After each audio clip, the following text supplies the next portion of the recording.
మనిషిని హిందువుగా చూడద్దు, ముస్లింగా చూడద్దు, క్రైస్తవుడిగా చూడద్దు, బౌద్ధుడిగా చూడద్దు.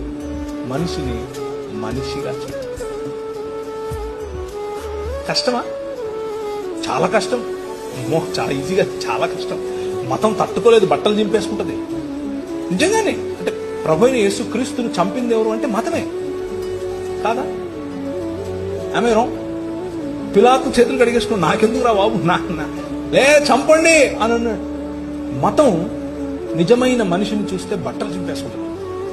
ప్రధాన యాజకుడు అన్నాడు, యూదుల రాజుకు క్రీస్తు. ఏమో నువ్వు అన్నది లేదా? అవును, నువ్వు అన్నట్టే. మనుష్య కుమారుడు ఆకాశ మెగారుడై దిగివచ్చుట మీరు చూస్తారు అని అంటే ఇంతకంటే ఎక్కువ సాక్ష్యం కావాలని బట్టలు చింపుకున్నాడు. మతము తట్టుకోలేదు మనిషిని. Try to live a real human life. నిజమైన మనిషిగా బ్రతికి చూడు. మతం మెల్లిమెల్లిగా తన పట్టు కోల్పోతాడు. దట్స్ వాట్ పౌల్ చేసింది అదే.